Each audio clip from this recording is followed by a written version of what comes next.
উপাসনা আবাসনের বাসিন্দারা তারা যেভাবে পুজোর আনন্দে সামিল হয়েছেন। মাতৃ প্রতিমার ছবি আপনারা দেখছেন। নিউ টাউনের উপাসনা আবাসনের বাসিন্দারা তারা পুজোর আনন্দে সামিল হয়েছেন ধুনুচি নাচে।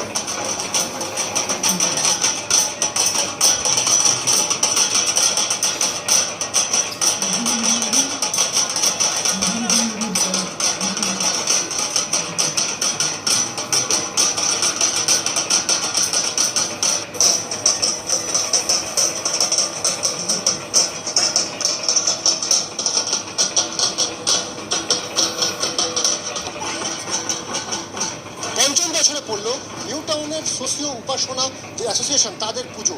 এই মুহূর্তে আমরা রয়েছি তাদের পূজা প্রাঙ্গণে। দেখা যাচ্ছে আমার পিছনে সেই পূজা মণ্ডপ তৈরি হয়েছে মুর্শিদাবাদের কাঠগোলা প্যালেসের আদলে, এবং এই পূজা মণ্ডপ দেখতে কিন্তু এই মুহূর্তে ভিড় জমাচ্ছেন বিভিন্ন জায়গার মানুষ।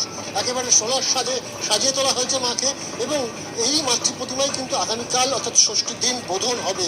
স্বাভাবিকভাবে গত 5 বছর ধরে কিন্তু একটু একটু করে বড় হয়ে উঠছে সোশিও উপাসনা অ্যাসোসিয়েশন, এবং তাদের এই পুজো আরও যত দিন যাচ্ছে ততই কিন্তু এলাকায় প্রভাব প্রতিপত্তি বাড়াচ্ছে অন্যান্য পুজোগুলোর পাশে। আমরা এবছর এই যে অনুষ্ঠানটা এখানে আয়োজন করেছি 108 ধুনুচি, এটা কলকাতা শহরে প্রথম। আমাদের কর্মসূচির মধ্যে এই এলাকার যত রেসিডেন্টস দেখতে পাচ্ছেন যারা আসেন সবাই মিলে আমরা একটা সংগঠন, সবাই মিলে সারা 5 দিন ধরে অনুষ্ঠান রয়েছে।